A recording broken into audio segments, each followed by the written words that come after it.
ഈ മഴ കാരണം എനിക്ക് വീഡിയോ കറക്റ്റായിട്ട് പിടിക്കാൻ പറ്റുന്നില്ല.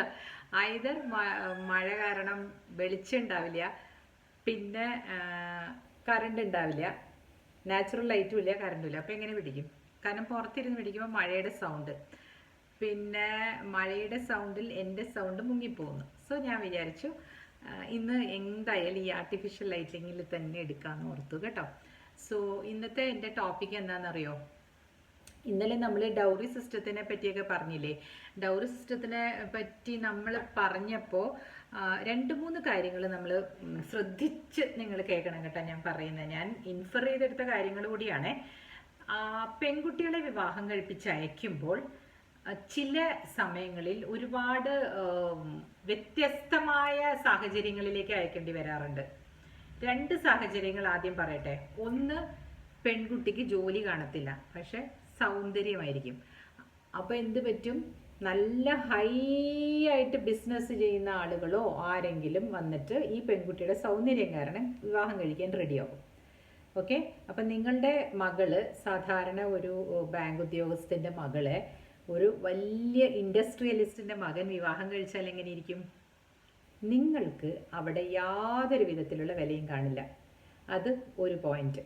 രണ്ടാമത്, ഒരു ഭയങ്കര പണക്കാരിയായിട്ടുള്ള പെൺകുട്ടിയെ ഒരു സാധാരണ വീട്ടിലേക്ക്, എന്നാൽ IT ഉദ്യോഗസ്ഥനാണ്, ആ കുട്ടിയെ അങ്ങോട്ട് വിവാഹം കഴിപ്പിച്ചയച്ചാലോ? വളരെ സാധാരണമായ ഒരു ബാക്ക്ഗ്രൗണ്ടിൽ നിന്ന് വന്ന പയ്യൻ വെച്ചോ. ഒരു എക്സാമ്പിളിന് പറയണതാട്ടോ. ഒരു ജോലിയെ ഞാൻ കുറവാക്കി പറഞ്ഞു എന്ന് ഇതിൻ്റെ താഴെ വന്ന് കമൻ്റ് അടിച്ചേക്കല്ലേ. ഒരു സ്കൂളിൽ പ്യൂണാണ് അച്ഛൻ, പക്ഷെ മകൻ IT ജോലിയാണ്, അപ്പം നല്ല ശമ്പളമുണ്ട്. He is living in one of the metro cities. അങ്ങനെ വരുമ്പോഴോ അപ്പോഴും പാരിറ്റി കുറവാണ്. ഇപ്പം രണ്ടെണ്ണമായില്ലേ. മൂന്നാമത്തെ സ്ഥിതിവിശേഷം, ഈ രണ്ടുപേരും ജോലിക്കാരാണ്. അതായത് അച്ഛനും അമ്മയും ജോലിക്കാരാണ്, അവരുടെ മകളും ജോലിക്കാരിയാണ്. അവർ വിവാഹം കഴിപ്പിച്ച് വിടുന്നു ഒരു പയ്യൻ്റെ വീട്ടിലേക്ക്. അവിടുത്തെ അമ്മയും അച്ഛനും കൃഷിക്കാരാണ് കേട്ടോ. അവർക്ക് ഈ തരത്തിലുള്ള കാര്യങ്ങളൊന്നും അറിയില്ല. ഇവർ സിറ്റിയിൽ ജീവിക്കുന്നു, അമ്മയും അച്ഛനും ഗ്രാമത്തിൽ ജീവിക്കുന്നു. പയ്യന് ആ ഗ്രാമത്തിൽ തന്നെയുള്ള സ്കൂളിൽ +2 അധ്യാപകനാണ്. ശരിയാവോ? ഈ പെൺകുട്ടിക്ക് അവിടെ താമസിക്കാൻ പറ്റൂ? ഈ 3 സിനാരിയോസ് നിങ്ങൾ ചിന്തിച്ചു നോക്കൂ. അപ്പോൾ എങ്ങനെയാണ് നമ്മൾ ആ കല്യാണം നടത്തി കഴിഞ്ഞാൽ ലൈഫ് ആകുന്നത്? ആദ്യത്തെ സിനാരിയോയിൽ വളരെ പണക്കാരുടെ വീട്ടിലേക്ക് ചെല്ലുന്ന പെൺകുട്ടി, അവരുടെ അച്ഛനും അമ്മ വളരെ ഡോർമാറ്റ് മാതിരി ട്രീറ്റ് ചെയ്യപ്പെടും. നന്നായിട്ട് ചെയ്യപ്പെട്ടാൽ പോലും ഒരു കാര്യം പറയാം, അവരുടെ വീട്ടിൽ നിങ്ങൾ ചെല്ലുമ്പോൾ സ്വിമ്മിംഗ് പൂൾ ഉണ്ട്, 2-3 കാറ് കിടക്കുന്നു, BMW, വോൾവോ, അങ്ങനെ റേഞ്ച് റോവർ, അങ്ങനെ ഹൈ എൻഡ് കാറ് കിടക്കുന്നു. നിങ്ങൾ ചെല്ലുന്നത്, അതായത് ഈ ബാങ്ക് ഉദ്യോഗസ്ഥൻ്റെ മകള് ചെല്ലുന്നത് ഒരു സ്വിഫ്റ്റ് കാറിലായിരിക്കും അല്ലേ നമ്മൾ ചെല്ലുന്നത്. ഇതെല്ലാം നോക്കണം. ഇതെല്ലാം ഇന്നത്തെ സമൂഹത്തിൽ ഉള്ള കാര്യങ്ങളാണ് ഞാൻ പറയുന്നത്. അപ്പം തന്നെ നിങ്ങളുടെ വില അവിടെ ഇടിഞ്ഞു. അത് അറേഞ്ച്ഡ് മാരേജ് ആയിട്ട് വന്നതാണെങ്കിൽ, ഈ പെൺകുട്ടിയുടെ സൗന്ദര്യം കണ്ടുകൊണ്ട് വന്നതാണെങ്കിൽ, നിങ്ങളത് വേണ്ടാന്ന് വെക്കുന്നതായിരിക്കും ഉചിതം. കാരണം എന്താണെന്നറിയോ? അവിടെ കിടക്കുന്ന 2-3 കാറിൻ്റെയും ഉടമസ്ഥ എന്ന് പറയുന്നത്, അവിടുത്തെ മാൽക്കിൻ എന്ന് പറയുന്നത് അവിടുത്തെ അമ്മായിയമ്മയായിരിക്കും. ഉറപ്പല്ലേ? കാരണം ഈ ബിസിനസ്, ഇത്ര വലിയ ബിസിനസ് ഇൻഡസ്ട്രിയലിസ്റ്റിൻ്റെ മകൻ എന്ന് പറയുമ്പോൾ ആ മകന് ഒരു സെക്കൻഡ് ഇതേ ഉണ്ടാവുള്ളൂ അവിടെ. ചിലപ്പോൾ മകനൊട്ടും ഒരു സ്ഥാനവും ഉണ്ടാവില്ല. കാരണം ഒരു മകൻ്റെ, ആ വീട്ടിലെ മകൻ്റെ ഒരു പൊസിഷൻ അനുസരിച്ച് തന്നെയായിരിക്കും അവൻ്റെ വധുവിനെ അവർ ട്രീറ്റ് ചെയ്യുക. അത് എൻ്റെ അനുഭവമാണ്. എൻ്റെ ഹസ്ബൻഡിന് ജോലി ഉണ്ടായിരുന്നില്ല ഞാൻ വിവാഹം കഴിച്ച് ചെല്ലുമ്പോൾ. പക്ഷെ നല്ല വിദ്യാഭ്യാസമുണ്ട്, അനുസരണയുള്ള മകനാണ്, പക്ഷെ ജോലി ഇല്ലായിരുന്നു. അദ്ദേഹത്തിന് ജോലി സമ്പാദിക്കാൻ പറ്റിയില്ല ആ സമയത്ത്. കാരണം ഇത് തന്നെയാണ്. കഴിഞ്ഞ 2-3 എപ്പിസോഡിലായിട്ട് ഞാൻ പറയുന്നുണ്ട്. വില്ലേജിലേക്ക് കുടിയേറിയവർ, അച്ഛനും അമ്മയും വന്നപ്പോൾ അവരും ഈ വില്ലേജ് ലൈഫിലേക്ക് വന്നു. അപ്പോൾ ഇവിടെ വില്ലേജിൽ ജോലി കിട്ടുമോ? ഇവിടെ തപ്പിക്കൊണ്ടിരുന്ന അവർ ബോംബെ, കൽക്കട്ട അങ്ങനെയുള്ള സ്ഥലങ്ങളിൽ, ബാംഗ്ലൂർ, ചെന്നൈ അങ്ങനെയുള്ള സ്ഥലങ്ങളിലേക്ക് പോയിരുന്നെങ്കിൽ ജോലി കിട്ടിയേനെ. ഹസ്ബൻഡിൻ്റെ അനുജൻ വിവേകപൂർവമായിട്ട് ബോംബെയിൽ പോയി കിട്ടിയ ജോലി ഗ്രാബ് ചെയ്ത് അത് ചെയ്തുകൊണ്ടിരിക്കുകയായിരുന്നു. ഇദ്ദേഹം അവിടെ പോയപ്പോഴും ഇവിടെ അമ്മയ്ക്കും സിസ്റ്ററിനും കൂട്ടിരിക്കൂ എന്ന് പറഞ്ഞ് തിരിച്ചു വിളിക്കുകയുണ്ടായി. കാരണം അച്ഛന് ഫോറിനിലേക്ക് പോകാനൊരു ചാൻസ് ഉണ്ട്, കാരണം അച്ഛന് കുറേ എക്സ്പീരിയൻസ് ഉണ്ടായിരുന്നു ഓയിലിൽ. അപ്പോൾ അങ്ങനെ കിട്ടുമെന്ന് വിചാരിച്ചു. ഇദ്ദേഹം എൻ്റെ ഹസ്ബൻഡ് പഠിച്ചു കഴിഞ്ഞൊരു ഗോൾഡ് മെഡലിസ്റ്റ് ആയിട്ട് നിൽക്കുകയാണെന്ന് ആലോചിക്കണം. അപ്പോൾ ശരി, എന്തെങ്കിലും ആവട്ടെ എന്ന് പറഞ്ഞ് ഇവിടെ വന്ന് നിന്നിട്ട് പബ്ലിക് സെക്ടറിൽ മാത്രമാണ് ഇവർ അപ്ലൈ ചെയ്തുകൊണ്ടിരുന്നത്. എന്നിട്ട് ഇവിടെ വന്ന്, അതായത് മാവേലിക്കര എന്ന് പറയുന്നത് ഒരു ഗ്രാമം സ്റ്റൈലൊക്കെ തന്നെയാണ്, അവിടെ വന്ന് നിന്നിട്ട് അവിടെയുള്ള ഒരു കമ്പ്യൂട്ടർ സെൻറ്ററിൽ ജോലിക്ക് പോകുമായിരുന്നു. ഞാനത് ഇതിന് മുമ്പ് ഏതോ ഒരെണ്ണത്തിൽ പറഞ്ഞിട്ടുണ്ട്. അങ്ങനെ ഇരിക്കുന്ന സമയത്ത് അദ്ദേഹത്തിന് ഒരു ഓപ്പണിംഗ് കിട്ടുകയാണ് ഗുജറാത്തിലെ ഏതോ ഒരു വർക്ക് സൈറ്റിൽ. പോവാണ്, എങ്ങനെയൊക്കെയോ കഷ്ടപ്പെട്ടാട്ടോ അവിടെ പോകുന്നത്. അപ്പോൾ ഈ പോയിട്ട് ഒരു 6 മാസം ജോലി ചെയ്ത പൈസ കൊണ്ട് തിരിച്ചു വരികയാണ്. 6 മാസം കൊണ്ട് ആ പ്രോജക്റ്റ് തീർന്നു, വൈൻഡപ്പായി, എന്തൊക്കെയോ പ്രശ്നങ്ങളായി, പുള്ളി തിരിച്ചു വരികയാണ്. പ്രോജക്റ്റ് എഞ്ചിനീയർ ആയിട്ടായിരുന്നു ജോലി. അപ്പോൾ ആ സമയത്താണ് പരസ്യം കൊടുത്ത് എൻ്റെ അച്ഛൻ കണ്ട് ജോലിക്ക് ഉണ്ടല്ലോ കുഴപ്പമില്ല എന്നുള്ള മട്ടിൽ നമ്മൾ പ്രൊസീഡ് ചെയ്തത്. എനിക്ക് ഒരു വല്ലാത്ത ഒരു ചിന്തകളായിരുന്നു ആ സമയത്ത്. ഞാൻ വക്കീൽ പഠിച്ചതാണല്ലോ, വക്കീൽ ഭാഗം പഠിച്ച ആളെ തന്നെ വിവാഹം കഴിച്ചാൽ എന്നെപ്പോലെ തന്നെ ആയിരിക്കില്ലേ അവർക്കും ഒരു വരുമാനം ഉണ്ടാവില്ലല്ലോ. അപ്പോൾ വേറെ ഒരു ഡിഗ്രിയൊക്കെ പഠിച്ച് സ്ഥിര ജോലി ഉള്ളവരാണെങ്കിൽ എനിക്ക് പ്രൊഫഷണൽ ഇത് ചെയ്യാൻ പറ്റും എന്നുള്ള ഒരു ചിന്തയായിരുന്നു. പക്ഷെ ഇതെല്ലാം ശരിയായി കേട്ടോ, കറക്റ്റായി. അതിന് ഒരു 1.5 വർഷം ഞങ്ങൾ സ്ട്രഗിൾ ചെയ്യേണ്ടി വന്നുവെങ്കിലും എനിക്കത് ആ ബേസ് കറക്റ്റായിട്ട് വന്നു. എല്ലാവർക്കും അങ്ങനെ ആണെന്നില്ല, പിന്നെ എല്ലാവർക്കും സർവൈവ് ചെയ്യാൻ പറ്റില്ല. 1.5 വർഷം എന്ന് പറയുന്നത് ഒരു ടോർച്ചറിൻ്റെ കാലഘട്ടമായിരുന്നേ. നമുക്ക് ജോലി കിട്ടാൻ പിന്നെയും 6 മാസം എടുത്തു വിവാഹം കഴിച്ചു കഴിഞ്ഞിട്ട്. ആ 6 മാസം കൊണ്ട് നമുക്ക് വല്ലാത്ത അവസ്ഥകളിലൂടെ കടന്നു പോകും. അത് നമ്മൾ കടന്നുപോയി കൂടെ നിന്ന് ജയിച്ചു കഴിയുമ്പോൾ കിട്ടുന്ന ഒരു സന്തോഷമുണ്ടല്ലോ, ചിലപ്പോൾ എല്ലാവർക്കും ജയിക്കാൻ പറ്റിയെന്ന് വരില്ല. I was very head strong. ഞാൻ എൻ്റെ ഹസ്ബൻഡിൻ്റെ കൂടെ കട്ടയ്ക്ക് നിന്നു എന്നുള്ളതാണ്. അതാണ് ഞാൻ എൻ്റെ ഇത് പാടിപ്പുകഴ്ത്താൻ വേണ്ടിയിട്ടല്ല ഞാൻ പറഞ്ഞത്. നമ്മൾ വിവാഹം നിശ്ചയിക്കുമ്പോൾ സൂക്ഷിച്ചില്ലെങ്കിൽ പറ്റുന്ന അബദ്ധങ്ങളെ പറ്റി പറയുകയാണ്. അപ്പോൾ എൻ്റെ ഹസ്ബൻഡിന് അവിടെ അവരുടെ വീട്ടിൽ അച്ഛൻ്റെ അമ്മയുടെയും സ്നേഹമുണ്ട്. സ്നേഹം ഓക്കെ, ആ സ്നേഹം വേറെ, ബഹുമാനം വേറെ, പിന്നെ ആ ഒരു കൊടുക്കുന്ന ഒരു അംഗീകാരം വേറെ അല്ലേ. അച്ഛന് ഭയങ്കര സ്നേഹമായിരുന്നു മകൻ എന്നൊക്കെയുള്ള ഇതിലൊക്കെ. അമ്മ ഒട്ടും അംഗീകരിച്ചിരുന്നില്ല. കാരണം അമ്മ ഇപ്പോഴും ഉണ്ട് കേട്ടോ, അമ്മ കേൾക്കുകയാണെങ്കിലും എനിക്കതൊന്നും ഒരു വിഷയമേ അല്ല സുഹൃത്തുക്കളെ. എന്നെ കേൾക്കുന്ന യങ് ജനറേഷനിലുള്ളവരോട് ഞാൻ പറയുകയാണ്, when you choose your partner, ആ പാർട്ട്ണർക്ക് അവിടെ എത്ര വിലയുണ്ടെന്ന് നിങ്ങൾ എന്തായാലും നിങ്ങൾ മനസ്സിലാക്കിയിരിക്കണം. വിലയില്ലെങ്കിൽ അതിനു വേണ്ടി അവരുടെ കൂടെ നിൽക്കണം. എൻ്റെ ഹസ്ബൻഡാണ്, എൻ്റെ ഹസ്ബൻഡിനെ മറ്റൊരാൾ താഴ്ത്തി കെട്ടുന്നത് ഞാൻ സമ്മതിക്കില്ല എന്ന് തന്നെ നിങ്ങൾ പറഞ്ഞോളൂ. ഞാനത് ചെയ്തിട്ടുണ്ട്. കാരണം ഇദ്ദേഹത്തിന് അധികം സംസാരം ഇല്ല, മിണ്ടാതിരിക്കുള്ളൂ, പക്ഷെ വളരെ ഇൻ്റലിജൻ്റ് ആണ്. തമാശ പറയാനൊക്കെ മിടുക്കനുമാണ് കേട്ടോ, എല്ലാം ഭയങ്കര തമാശയിൽ പോകുന്ന ഒരാളാണ്. അപ്പം ഇങ്ങനെ പോയാൽ നമ്മൾ എങ്ങനെ ഒരു കുടുംബം കൊണ്ടു നടക്കും അല്ലേ? ഒന്ന് ആലോചിച്ച് നോക്കൂ. ഒന്നിനും ഇങ്ങനെ ഒരു എന്താ പറയുക, എന്താ അതിന് പറയണത്, എനിക്ക് എടുത്തുചാട്ടമൊന്നുമില്ല, ഞാനും ചിന്തിച്ചേ ചെയ്യുള്ളൂ. പക്ഷേ എനിക്ക് ചടുലമാണ്, പെട്ടെന്ന് ചെയ്യണം. ഞാനൊരു കാര്യം തീരുമാനിച്ച് എനിക്ക് പെട്ടെന്ന് ചെയ്യണം, അതിങ്ങനെ ആലോചിച്ച് പിടിച്ചൊക്കെ വരുമ്പോഴേക്കും അതിൻ്റെ ചൂടാറിപ്പോവും. അങ്ങനെ ഒരു നേച്ചർ ഉണ്ടായിരുന്നു. അപ്പം പറഞ്ഞു വന്ന കാര്യം എന്താണെന്ന് വെച്ചാൽ, എൻ്റെ ഒരു ഇത് സർവൈവറുടെ കഥ തന്നെയാണ് ഞാൻ ഇപ്പോൾ ഇങ്ങനെ വന്നിരുന്ന് നിങ്ങളുടെ അടുത്ത് സംസാരിക്കുന്നത്. എനിക്ക് എൻ്റെ ഹസ്ബൻഡിൻ്റെ സപ്പോർട്ട് ഉള്ളതുകൊണ്ട് തന്നെയാണ്. ആരോ പറഞ്ഞു ചേച്ചിയുടെ ഹസ്ബൻഡ് സപ്പോർട്ട് ചെയ്യുന്നതല്ലേന്ന്. ആ സപ്പോർട്ട് കിട്ടാൻ വേണ്ടിയിട്ട് ഞാൻ എത്ര ട്രൈ ചെയ്തിട്ടുണ്ടെന്ന് അറിയോ? രാവും പകലും ഇല്ലാതെ ജോലിക്ക് പോയിട്ടുണ്ട്. പിന്നെ എന്താ പറയുക, പാരിതോഷികങ്ങൾ വാങ്ങിക്കൊടുക്കാറുണ്ട് അങ്ങോട്ടും ഇങ്ങോട്ടും. എന്ന് പറഞ്ഞാൽ എനിക്ക് സ്വന്തമായിട്ട് ഞാൻ തന്നെ വാങ്ങിക്കും, എൻ്റെ ഭർത്താവിന് ഞാൻ തന്നെ വാങ്ങിക്കും, അവരുടെ അമ്മയ്ക്കും ഞാൻ തന്നെ വാങ്ങിക്കും. അങ്ങനെയായിരുന്നു. അച്ഛന് അധികമൊന്നും വാങ്ങിച്ചു കൊടുത്തിട്ടില്ല, ജസ്റ്റ് ഷർട്ട് പാൻ്റല്ലേ അവർക്ക് ആവശ്യമുള്ളൂ. സ്ത്രീകൾക്കാണല്ലോ കൂടുതലും പാരിതോഷികങ്ങളോട് ഇൻട്രസ്റ്റും എല്ലാം കാണുമ്പോൾ ഒരു ചെറിയ ആഗ്രഹങ്ങളും ഒക്കെ. അതൊക്കെ ഞാൻ എന്നാൽ കഴിയുന്നത് ഞാൻ കൊടുക്കാറുണ്ട്. അങ്ങനെയൊക്കെയാണ് നമ്മൾ ഒരാളുടെ മനസ്സിലേക്ക് കടന്ന് കുറച്ച് കയറേണ്ടതെന്ന് എനിക്ക് തോന്നുന്നു. അമ്മമാരെ ഒരിക്കലും ആൺമക്കൾ കൈവിടില്ല. നല്ല ആൺമക്കൾ എങ്ങനെയായിരിക്കും? അങ്ങനെ കൈവിടാത്ത ആൺമക്കൾ ഭാര്യമാരെയും കൈവിടില്ല. നിങ്ങൾ അങ്ങനെ തന്നെ ഉറച്ചു വിശ്വസിച്ചോളൂ.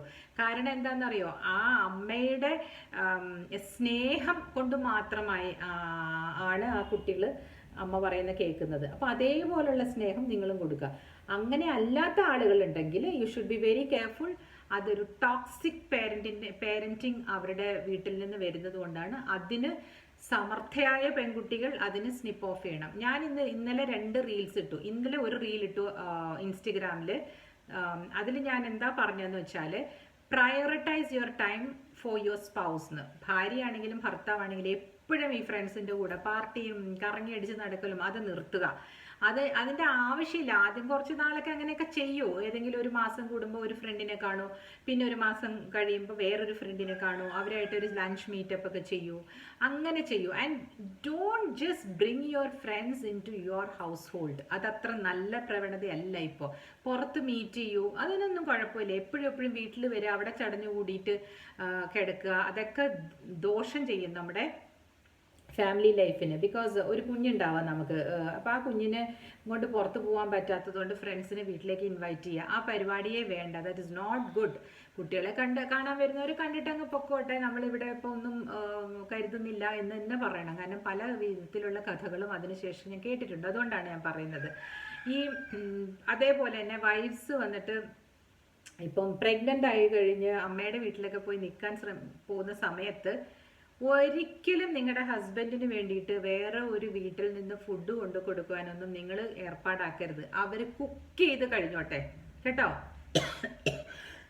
വേറെ വീട് ഞാൻ ഉദ്ദേശിച്ചത് ഫ്രണ്ട്സിൻ്റെ വീട്ടിൽ നിന്നോ റിലേറ്റീവ്സിൻ്റെ വീട്ടിൽ നിന്നോ ഫുഡ് മേടിച്ച് കൊണ്ടുവന്ന് കൊടുക്കുക. അങ്ങനെയുള്ള ഒരു ബാർട്ടർ സിസ്റ്റം ഉണ്ടല്ലോ, അത് ഒരു സ്ത്രീ വീട്ടിലില്ലാത്തപ്പോൾ അതിൻ്റെ ആവശ്യമില്ല കേട്ടോ. ഞാൻ ഇതൊക്കെ തുറന്ന് വിളിച്ച് പറയുമ്പോൾ ആളുകൾക്ക് എൻ്റെ അടുത്ത് ദേഷ്യം വരും. നിങ്ങൾ എന്ത് മെസ്സേജാണ് കൊടുക്കുന്നതെന്ന്. പിന്നെ എന്ത് മെസ്സേജ് കൊടുക്കണം ഞാൻ? യു നോ ദിസ് സൊസൈറ്റി, ഇതിൽ വന്നിട്ട് കണ്ണ് തുറന്ന് ജീവിക്കണം. നമ്മളുടെ കാര്യങ്ങൾ നമ്മൾ തന്നെ നോക്കണം. ആ ഭർത്താവിന് രാവിലെയും ഉച്ചയ്ക്കും വൈകുന്നേരമുള്ള ഫുഡ് സ്വന്തമായിട്ട് പ്രിപ്പയർ ചെയ്യാൻ പറ്റണം. ഭാര്യ മെറ്റേണിറ്റി ലീവിന് പോവുകയാണെങ്കിൽ. ഇപ്പോഴത്തെ കാലത്ത് മെറ്റേണിറ്റി ലീവിന് വീട്ടിൽ തന്നെ ഇരിക്കാം അല്ലേ, ഫ്ലാറ്റിൽ തന്നെ ഇരിക്കാം, അവിടെ ഒരു മെയ്ഡിനെ വെക്കാം. Why you have to go back to your mother? May be your mother is also living in a secluded place. അവിടെ പോയിട്ട് നിങ്ങൾ എന്തിനു പോയിരിക്കണം? Your mother can come and stay with you here. അങ്ങനെ എല്ലാം ആയിരിക്കണം. ദാമ്പത്യത്തിലേക്ക് കടന്നാൽ കണ്ണും കാതും തുറന്നിരിക്കണം. അതേപോലെ തന്നെ ആയിരിക്കണം ഭർത്താക്കന്മാരും. എല്ലാ ഭാര്യമാരെയും എന്താ പറയുക വിശ്വസിക്കണം എന്നല്ല, എല്ലാ ഭർത്താക്കന്മാരെയും അവിശ്വസിക്കണം എന്നല്ല ഞാൻ പറയുന്നത്. രണ്ടു പേരിലും ഉണ്ടാകാം ഇങ്ങനെയുള്ള മെന്റൽ ഇക്വിലിബ്രിയം. ചിലപ്പോൾ ശരിയായിരിക്കില്ല ചില സമയത്ത്. ഓരോ ഹോർമോണൽ ചേഞ്ചസ് സ്ത്രീകൾക്ക് വന്നുകൊണ്ടിരിക്കുമ്പോൾ അവരുടെ ഇക്വിലിബ്രിയം അവർ വിചാരിച്ച പോലെ ആയിരിക്കില്ല കേട്ടോ.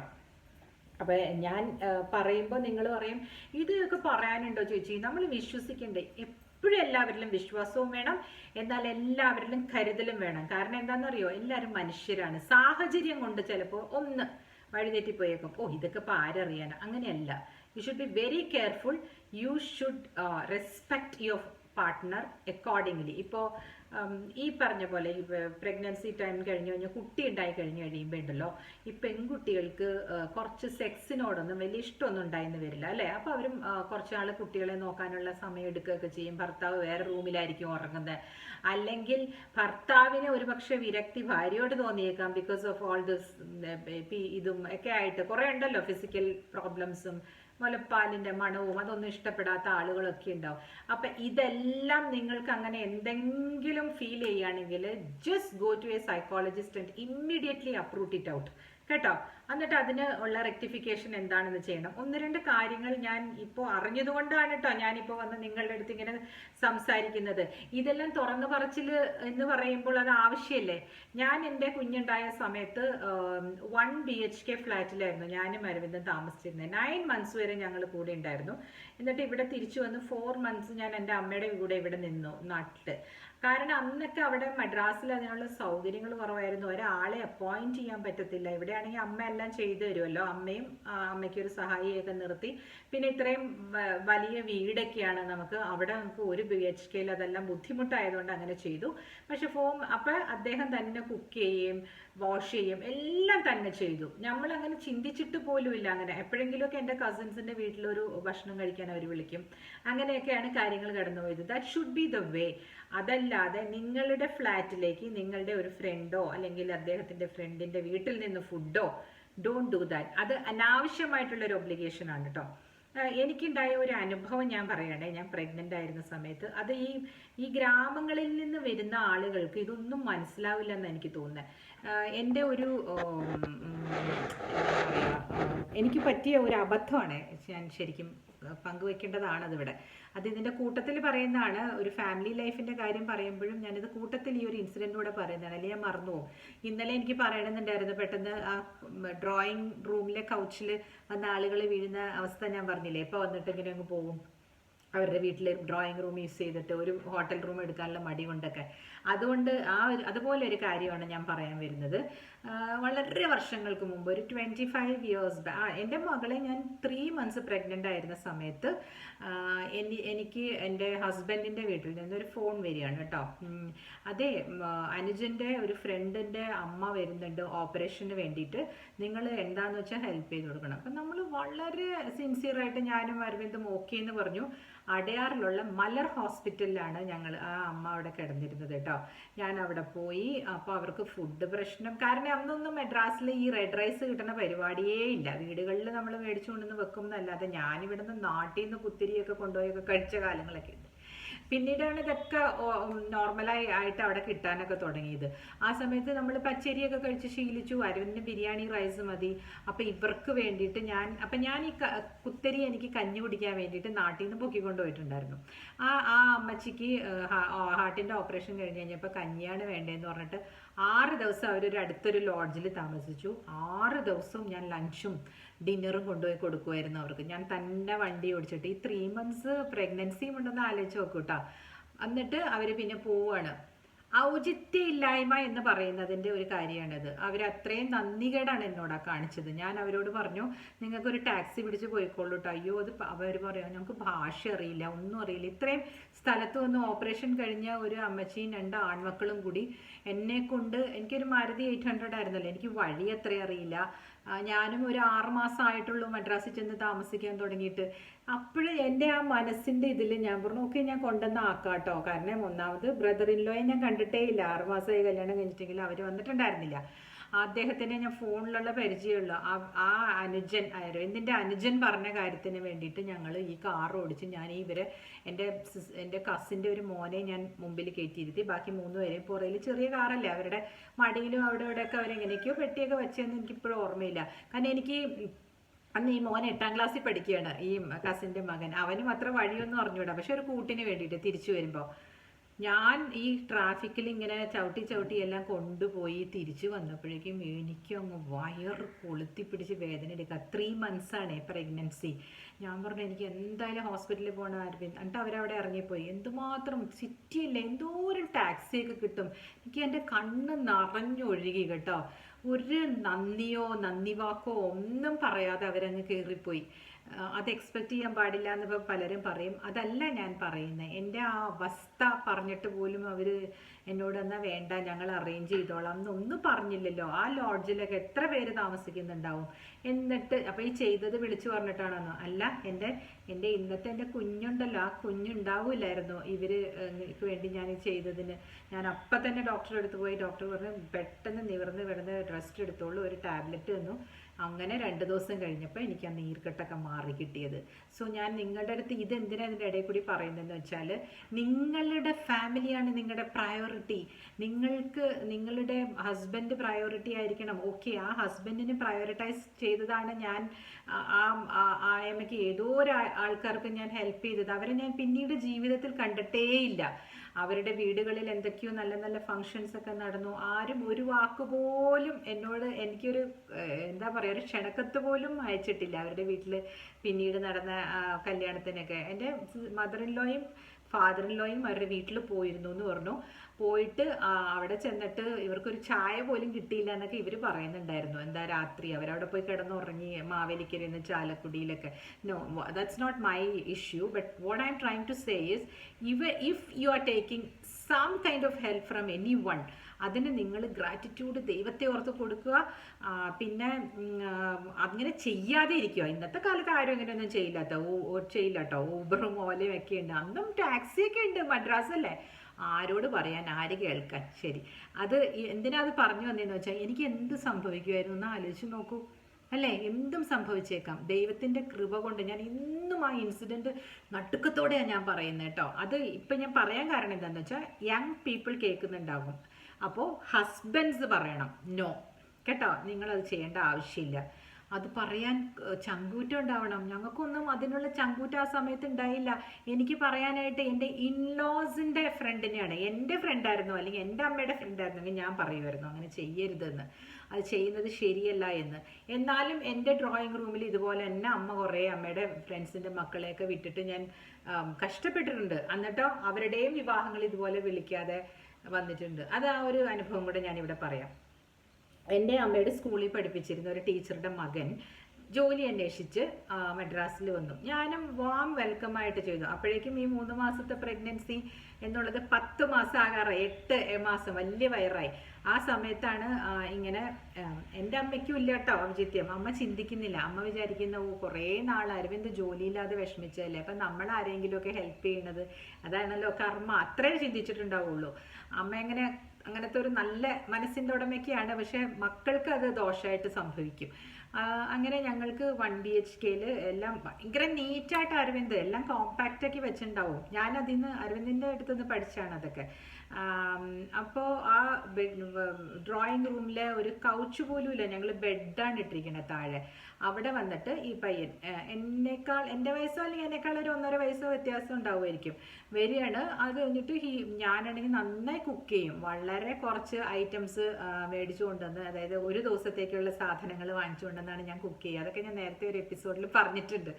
അപ്പോൾ അങ്ങനെ അതിന് ആവർത്തന വിരസതയുണ്ട്. അങ്ങനെയൊക്കെ ഞാൻ ഫിഷൊക്കെ കുറച്ച് ചെമ്മീന വാങ്ങിക്കണമെങ്കിൽ ഉടനെ അത് പീച്ചിങ്ങ എന്ന് പറഞ്ഞിട്ടൊരു വെജിറ്റബിൾ ഉണ്ട്, അത് വെച്ചിട്ട് മിക്സ് ചെയ്തിട്ട് I will make a poriyal, sambar, rasam. അങ്ങനെ രസമാണെങ്കിൽ സാമ്പാർ ഉണ്ടാവില്ല, സാമ്പാറാണെങ്കിൽ രസം ഉണ്ടാവില്ല, അങ്ങനെ കേട്ടോ. മോരുകറി ആണെങ്കിൽ ബീൻസ് തോരൻ, അങ്ങനെ ഒരു കോംബോയിലൊക്കെ ഞാൻ ഉണ്ടാക്കുമായിരുന്നു. ഒരു 2-3 ഐറ്റംസ് ഉണ്ടാക്കും.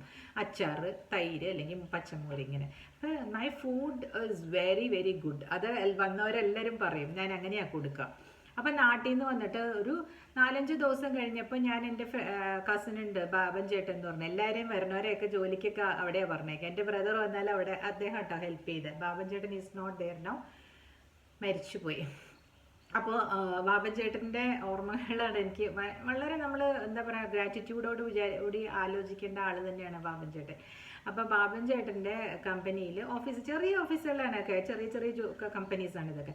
അവിടെ വന്നിട്ട് അവിടെ കുറേ ആളുകളെ പരിചയമുണ്ടോ. അപ്പോൾ എല്ലാ ദിവസവും അവിടെ പോയിട്ട് ഏതെങ്കിലും ഒരു കമ്പനിയിലൊക്കെ പോകുമെന്ന് പറഞ്ഞാണ് ഈ പയ്യനെ അവിടെ വന്നു കഴിഞ്ഞിട്ട് ഈ പയ്യൻ അങ്ങ് പോകും, ഉച്ചയാകുമ്പോഴേക്ക് ഇവിടെ ഉണ്ടാകാൻ വരും. അങ്ങനെയൊക്കെ ആയി എനിക്ക് വല്ലാണ്ട് വിഷമമായി. ഇത്രയും വയറ് വെച്ചിട്ട് ഞാൻ ചെയ്യാണ്, പിന്നെ അവിടെ കിടന്ന് ഉറങ്ങും. അപ്പം ഞാൻ പറഞ്ഞു, ഒരു 10 ദിവസം ആയി കഴിഞ്ഞപ്പോൾ ഞാൻ പറഞ്ഞു, ബാബൻ ചേട്ടൻ്റെ കൂടെയുള്ള കുറേ പിള്ളേർ ബാച്ചിലേഴ്സായിട്ട് താമസിക്കുന്നുണ്ട്, നിങ്ങൾ അങ്ങോട്ട് മാറാമോ എന്ന് ചോദിച്ചു. അത് ചോദിച്ചത് ഇഷ്ടപ്പെടാതെ ആ പയ്യൻ വന്ന ആൾ അത് ബാഗൊക്കെ എടുത്ത് അന്ന് തന്നെ ട്രെയിൻ പിടിച്ച് ഞാൻ നാട്ടിൽ പോവാണെന്ന് പറഞ്ഞു പോയി. പിന്നീട് എന്നെ എവിടേക്കോ, അത് പിന്നെ എവിടെയാ ജോലി ചെയ്യണമെന്ന് എനിക്ക്, പിന്നെ അമ്മയുടെ സ്കൂളിൽ തന്നെയാണ് ജോലി. ആരെ കേട്ടാലും എനിക്ക് കുഴപ്പമൊന്നുമില്ല. ഒരുപാട് പേര് കേൾക്കുന്നുണ്ടാവും, പക്ഷെ വളരെ വേദനയോടുകൂടിയാണ് ഞാൻ ഇതിനകത്ത് വന്നിരുന്നത് പറയുന്നത് അല്ലേ. ആലോചിച്ച് നോക്കുക, ആ പയ്യൻ്റെ വിവാഹം പോലും എന്നെ വിളിച്ചില്ല അവർ. എന്തിനാണ് നമ്മൾ ഇതൊക്കെ ചെയ്യുന്നത്? കാരണം ഞാൻ ആ പോകാൻ പറഞ്ഞതായിരിക്കാം അവരെ ഹർട്ട് ചെയ്തത്. തന്നെത്താൻ പോകേണ്ടതായിരുന്നില്ലയോ? ഞാൻ പറയണ വരെ നിൽക്കണോ? ഞാൻ അതിനൊക്കെ എൻ്റെ അമ്മയോട് ഞാൻ പറയാം, അമ്മേ നമ്മൾ വെറുതെ അങ്ങോട്ട് കയറി ഉപകാരം ചെയ്ത് ഒരു ചീത്തപ്പേര് വാങ്ങിച്ചു. സോ ഇപ്പോൾ എന്നെ കേൾക്കുന്ന കുട്ടികളാരും അങ്ങനെ ചെയ്യുന്നുണ്ടാവില്ലായിരിക്കാം, ചെയ്യരുത് എന്നാണ് ഞാൻ പറയുന്നത്. നിങ്ങൾക്ക് ഇപ്പോൾ UK പോകുന്ന കുട്ടികളൊക്കെ ഇങ്ങനെയാണ് ചെയ്യുന്നതെന്ന് ഞാൻ കേട്ടിട്ടുണ്ട്. It is very difficult. അത് ഒരു സെൽഫിഷ്നെസ്സിൻ്റെ ഭാഗമായിട്ട് നിങ്ങൾ എടുക്കണ്ട. That is how you should B. ഒരു പയ്യൻ ഓസ്ട്രേലിയയിലേക്ക് ജോലി തേടി പോവാണ് കേട്ടോ, ഷെഫാണ്. അവിടെ ചെന്ന് കഴിഞ്ഞപ്പോൾ ജോലി റെഡിയാകുന്നവരെ ഒരു ഫ്രണ്ട്സിൻ്റെയൊക്കെ കൂടെ അവർ താമസിക്കുമല്ലോ. അങ്ങനെ ഒരു ഫ്രണ്ട് പറഞ്ഞു, കുഴപ്പമില്ലടാ, നമുക്ക് ഹോട്ടലിൽ എടുക്കണ്ട, എൻ്റെ ആൻറ്റിയും മംഗളും ഇവിടെയുണ്ട്, ആൻറ്റി ഈസ് വെരി നൈസ് എന്ന് പറഞ്ഞ് വിളിച്ചുകൊണ്ടേ അവരുടെ ഡ്രോയിങ് റൂമിൽ ചെന്ന് കയറി ഇതുപോലെ. അപ്പോൾ അവരാദ്യമൊക്കെ നല്ലതായിരുന്നു, പക്ഷെ അവർക്ക് എല്ലാത്തിനും ഓരോന്ന് പറയായിരുന്നു. അവർ പറഞ്ഞു, നിങ്ങൾ കിച്ചൺ യൂസ് ചെയ്തോളൂ, എന്താണെന്ന് വെച്ചാൽ നിങ്ങൾ കഴിച്ചോളൂ, ഉണ്ടാക്കി കഴിച്ചോളൂ. അവരൊക്കെ ജോലിക്ക് പോകുന്നവരാണേ. അത് ഇവർക്ക് റൂഡായിട്ട് തോന്നാൻ തുടങ്ങി. അതിൻ്റെ ആവശ്യമുണ്ടോ? റൂഡായിട്ട് തോന്നേണ്ട കാര്യമില്ല. അങ്ങനെ വന്നപ്പോൾ ആ ഹസ്ബൻഡിന്, ആ അങ്കിളിന് വേറെ ഏതോ സ്ഥലത്ത് ജോലിയാണ്. അപ്പം ഈ 2 ആൺകുട്ടികൾ മാത്രമല്ലേ അവിടെ ഉള്ളൂ, അതിലൊരു ചെറുക്കന് വേറെ സ്ഥലത്തും കിട്ടി. അപ്പോൾ ഈ ഒരാളായിട്ട് അവിടെ നിൽക്കുമ്പോൾ ഈ ആൻറ്റി പറഞ്ഞേ, നേരെ മുഖത്ത് നോക്കി പറഞ്ഞു, എനിക്ക് 10-40 വയസ്സേ ഉള്ളൂ, ഞാൻ അത്ര വയസ്സായ സ്ത്രീയൊന്നുമല്ല, നിനക്ക് 10-22 വയസ്സേ ഉള്ളൂ, നീ ഞാനും കൂടെ ഒരു അണ്ടർ ദ വൺ റൂഫ് തനിയെ ഉറങ്ങുന്നത് നല്ലതല്ല, ഇറ്റ് ഈസ് നോട്ട് ഗുഡ്. അതുകൊണ്ട് നിങ്ങൾ എവിടെയാണെന്ന് വെച്ചാൽ കണ്ടുപിടിച്ചോളൂ കേട്ടോ എന്ന് പറഞ്ഞു. അവർ മുഖത്ത് നോക്കി പറഞ്ഞു, അതിലെന്താ തെറ്റ്? ആദ്യമൊക്കെ അങ്ങനെ റൂഡെന്ന് തോന്നും, ബട്ട് ഇറ്റ് ഇസ്, നിങ്ങൾ പറയൂ ഞങ്ങൾ അങ്ങനത്തെ ആൾക്കാരൊന്നും അല്ല ചേച്ചി, നല്ല മനുഷ്യരെ, എന്തിനാണ് ഞങ്ങളെ സ്ത്രീകളെ കൊണ്ട് അങ്ങനെ പറയിപ്പിക്കുന്നത്?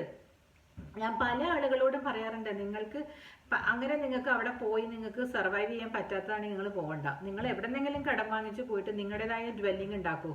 Don't go to anyone's drawing room. പല തരത്തിലുള്ള പ്രശ്നങ്ങൾ ഉണ്ടായിട്ടുണ്ട്.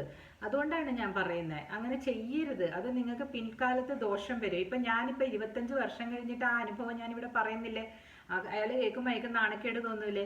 ആരെങ്കിലും കേൾക്കുന്നുണ്ടെങ്കിൽ അത് എൻ്റെ വിഷയമല്ല. നാണക്കേട് കേൾക്കുന്നുണ്ടോ എന്നുള്ളത് എൻ്റെ വിഷയമല്ല. What I am trying to tell through the social media is, ഇന്നത്തെ യങ്സ്റ്റേഴ്സ്, ഇനിയൊരു ജീവിതം തുടങ്ങാൻ പോകുന്നവര് പാർട്ട്ണറെ ചൂസ് ചെയ്യുമ്പോഴും അല്ലെങ്കിൽ ഇതുപോലെയുള്ള സന്ദർഭങ്ങളിൽ ചെന്ന് പെടുമ്പോഴും പെടാതിരിക്കാനും വേണ്ടിയിട്ടാണ് ഞാൻ ഈ പറയുന്നത്.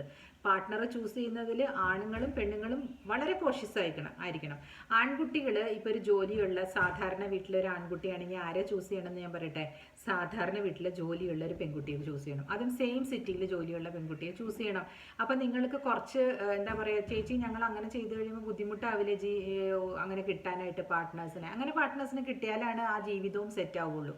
ഒരേ സ്ഥലത്ത്, അല്ലെങ്കിൽ ഞാൻ പറയാണ്, ഒരു സ്ഥലത്ത് ജോലി കിട്ടിയിട്ട് വേറെ സ്ഥലത്തേക്ക് പിന്നെ കിട്ടിക്കോട്ടെ, കുഴപ്പമില്ല. ആദ്യം സ്റ്റാർട്ട് ചെയ്യുമ്പോൾ യു ഷുഡ് ബി ടുഗെദർ. ആദ്യത്തെ 5 years U should B together. അപ്പോൾ എന്നാലാണ് ആ ബോണ്ടിങ് കറക്റ്റായിട്ട് വരുള്ളൂ. അപ്പോൾ ചോദിക്കും, അപ്പോൾ ഞങ്ങളിങ്ങനെ നേവിയിലും ഇതിലൊക്കെ ഉള്ള ആൾക്കാരെ വിവാഹം ചെയ്ത് കഴിഞ്ഞാൽ, then you should be very very clear that what you are going to do. ഒരു നേവിയിലുള്ള ഉദ്യോഗസ്ഥനെ കല്യാണം കഴിച്ച ഉദ്യോഗസ്ഥ നേവിയിലല്ല അവർക്ക് ജോലിയെങ്കിൽ, അവർക്ക് സിവിലിയൻ ജോലിയാണെങ്കിൽ അവർ പറയണം നിങ്ങൾക്ക് എങ്ങനെയൊക്കെ ആയിരിക്കും പോസ്റ്റിങ്, ഇരുന്ന് സംസാരിക്കണം, എങ്ങനെയായിരിക്കണം നമ്മുടെ ലൈഫ് എന്നുള്ളത് ആദ്യമേ സെറ്റ് റൈറ്റ് ചെയ്തിട്ട് വേണം അങ്ങനെയുള്ള ദാമ്പത്യത്തിലേക്ക് കടക്കാൻ. അതല്ലാതെ അദ്ദേഹം നേവിയിലേക്ക് പോയി കഴിയുമ്പോൾ ഇവിടെ ഫ്രണ്ട്സിൻ്റെ കൂടെ കൂത്തഴിഞ്ഞ് ജീവിതം ജീവിക്കുകയും അത് കഴിഞ്ഞ് അദ്ദേഹം വരുമ്പോൾ മാത്രം ഭവ്യതയോടുകൂടിയുള്ള ഭാര്യയാകുകയും, ഇതൊക്കെ തെറ്റായ നടപടിയാണ്. Because your body will remember what you are doing. നിങ്ങളുടെ ജീവിതം തെറ്റായ ദിശയിലേക്ക് പോകുമ്പോൾ your body will give you signals. മെൻ്റലായിട്ടുള്ള പ്രശ്നങ്ങൾ ഉണ്ടാകും നിങ്ങൾക്ക്, അല്ലെങ്കിൽ നിങ്ങൾക്ക് എന്താ പറയുക, ഒരു കളവ് മറച്ചു വെക്കുന്നത് കാരണമുള്ള ഫിസിക്കൽ പ്രോബ്ലംസ് നിങ്ങളുടെ ബോഡിയിൽ വരും.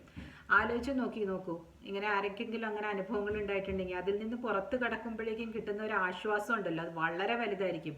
So the take away is choose your partner right and make your partner understand what is the priority in your life.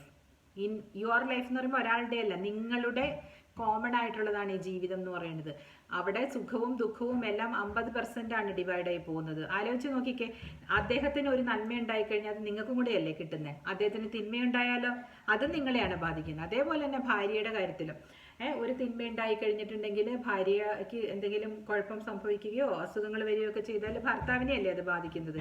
അപ്പം രണ്ടുപേരുടെ ആരോഗ്യസ്ഥിതിയും നിങ്ങൾ പരസ്പരം നോക്കുന്നത് നിങ്ങളുടെ കുടുംബജീവിതത്തിന് അഭികാമ്യമാണ്. അത് ഒരു നല്ല ഫൗണ്ടേഷനുമാണ്. അപ്പോൾ ആദ്യത്തെ 5 വർഷമെങ്കിലും കൂടെ നിന്നേ പറ്റൂ. അതേസമയം ഇതുപോലെയുള്ള ജോലികളിലൊക്കെ ഉള്ളവരാണെങ്കിൽ find out how it is practically viable. അല്ലെങ്കിൽ അങ്ങനെയുള്ള വിവാഹങ്ങൾ അവോയ്ഡ് ചെയ്യുന്നതായിരിക്കും ബെറ്റർ എന്ന് എനിക്ക് തോന്നുന്നു. U should B together. പിന്നെ ചിലർ പറയും ചേച്ചി ടുഗെദർ അല്ലാതെ ഇരിക്കുന്നതുകൊണ്ട് വർക്കൗട്ട് ആയിട്ടുണ്ടെന്ന്. എന്നാലും ഇനീഷ്യലി ഒരു ബോണ്ടിങ് ഉണ്ടായതിന് ശേഷം നിങ്ങൾ കുറച്ച് ദൂരെ നിന്നാലും കുഴപ്പമുണ്ടാവില്ല. After understanding and giving the space, mental space വളരെ ഇമ്പോർട്ടൻ്റ് ആണ് ഈ ജെൻസിന്. അവരെ ഇങ്ങനെ നോണ്ടിക്കൊണ്ട് ഇങ്ങനെ ഇരുന്നാലുണ്ടല്ലോ ഭയങ്കര പ്രശ്നമാണ്. എനിക്കൊരു ചെറിയ ചീത്ത സ്വഭാവം എന്താണെന്നറിയാമോ? ഞാൻ എപ്പോഴെങ്കിലും അരവിന്ദിനെ വിളിക്കുമ്പോൾ അരവിന്ദ് ആ സമയമുണ്ടല്ലോ ഒരു 9 to 10 ആ സമയത്ത് എന്നെ വിളിച്ചിരിക്കണം, അല്ലെങ്കിൽ ഞാൻ പാനിക്കാകും. അപ്പം ഞാൻ അത് പറഞ്ഞു വെച്ചിട്ടുണ്ട്. So he will ensure that he is calling me or hill send me A message what he is doing at the time. അങ്ങനെയാണ് ഞങ്ങൾ. അത് ലേറ്ററായി വന്നപ്പോഴാണ്, ഐ മീൻ കല്യാണമൊക്കെ കഴിഞ്ഞ് വളരെ വർഷങ്ങൾക്ക് ശേഷമല്ലേ ഞങ്ങളിങ്ങനെ അവിടെ ഇവിടെയൊക്കെ ആയിട്ടൊക്കെ ജീവിക്കുന്നതും പോകുന്നതും ഒക്കെ. പക്ഷേ ഒരുപാട് കൊടുക്കൽ വാങ്ങലുകളുള്ള ഒരു സംഭവം തന്നെയാണ് മാരേജ്. ആ ഇൻസ്റ്റിറ്റ്യൂഷന് പില്ലേഴ്സ് ആയിട്ടുള്ളത് ഹസ്ബൻഡ് ആൻഡ് വൈഫ് തന്നെയാണ്. അതല്ലാതെ ഹസ്ബൻഡ് ആൻഡ് വൈഫിൻ്റെ അമ്മയും അച്ഛനും അല്ല. നിങ്ങൾ റെസ്പെക്റ്റീവ് സ്പൗസസിൻ്റെ കുറ്റങ്ങളും തെറ്റുകളും അവിടെ ഇവിടെയും, അതായത് ആ വീട്ടിലും അച്ഛൻ്റെ അമ്മയുടെ അടുത്തും പറയണ്ട, ഈ വീട്ടിലെ അച്ഛനമ്മയുടെ അടുത്തും പറയണ്ട. അത് നിങ്ങൾക്ക് പ്രശ്നമാകും. അത് നിങ്ങൾ മാച്ച് കളഞ്ഞാലും അവർ ചിലപ്പോൾ മാച്ച് കളഞ്ഞിട്ടുണ്ടാവില്ല. കുറേ വർഷങ്ങൾ കഴിയുമ്പോൾ അത് വിളിച്ചു പറയും. So be careful. പെൺകുട്ടികളോടും ആൺകുട്ടികളോടാണ് ഞാൻ പറയുന്നത്. നമ്മളുടെ ലൈഫ് എന്ന് പറയുന്നതായിരിക്കണം നമ്മുടെ സന്തോഷം. അതായത് നമ്മുടെ കുഞ്ഞു കുടുംബമായിരിക്കണം നമ്മുടെ സന്തോഷം, കേട്ടോ. ഇമ്മീഡിയറ്റ് ആയിട്ടുള്ള ഫാമിലി, പിന്നെ ഉള്ള അങ്ങോട്ടും ഇങ്ങോട്ടുള്ള സ്ട്രെച്ചഡ് ഫാമിലിയിലേക്കും എക്സ്റ്റെൻഡഡ് ഫാമിലിയിലേക്കും ഒക്കെ നമ്മളുടെ ഗുഡ് ഗേൾ ആവാനുള്ള ശ്രമത്തിൻ്റെ ഇടയ്ക്ക് നമ്മളുടെ ശ്രദ്ധ അങ്ങോട്ട് പോയി കഴിഞ്ഞാൽ, എനിക്ക് നേരത്തെ പറ്റിയ പോലെ ഒരുപക്ഷെ അബോർഷൻ വരെ സംഭവിച്ചു പോയിട്ടുണ്ടാവാം അന്ന് എനിക്ക്, അല്ലേ? അങ്ങനെ ഞാൻ ഒരു നോ പറയാതിരുന്നുകൊണ്ട്. അപ്പോൾ ഇന്നത്തെ ഈ കാലത്തെ കുട്ടികൾ കുറച്ചുകൂടി സ്ട്രോങ് ആണെന്ന് ഞാൻ വിശ്വസിക്കുന്നു. ആ ഒരു സംഭവത്തിന് ശേഷം ഞാനും പഠിച്ചു എങ്ങനെ നോ പറയണം എന്നൊക്കെ, കേട്ടോ. സോ അനുഭവം ഗുരു, അതുകൊണ്ടാണ് ഇങ്ങനെ വന്നിരുന്ന് തോനെ സംസാരിക്കുന്നത്. പ്ലീസ് സബ്സ്ക്രൈബ്, കേട്ടോ. ഈ സാരിയെ പറ്റിയാണ്. ഈ ലിനൻ എന്ന് പറഞ്ഞ ഒരു സംഭവമില്ലേ, അതാണെന്ന് വിചാരിച്ച് ഞാൻ മേടിച്ചതാണ്. പക്ഷേ ഇത് സോഫ്റ്റ് കോട്ടൺ ആണ്, ഇത് ലിനൻ അല്ലായിരുന്നു. ആൻഡ് ഇത് പുറത്തേക്കൊന്നും ഉടുക്കുമ്പോൾ ഇല്ലേ അതിനൊരു ലുക്ക് വരുന്നില്ല, കാണാനൊരു ഇങ്ങനെ ഇതുണ്ടെങ്കിലും അങ്ങനെ പശ പിടിക്കുന്നില്ല അതിനകത്ത്. So I just wear it only when I am inside the house. പക്ഷേ ഈ ബ്ലൗസ് നല്ലതാണ്. ഇത് പ്യോർ കോട്ടൻ്റെ ഖാദിയുടെ ബ്ലൗസാണ്, നല്ല സുഖമാണ് ഇടാൻ. അപ്പോൾ ഇതിൻ്റെ കൂടെ ഇതൊരു മാച്ച് പോലെ തോന്നിയതുകൊണ്ടാണ് ഇട്ടത്, കേട്ടോ. So you like my attire എന്ന് വിചാരിക്കുന്നു. വീട്ടിനകത്ത് ഇരിക്കാനായിട്ട് ഇത് മതിയല്ലോ, അല്ലേ? So let me come back tomorrow.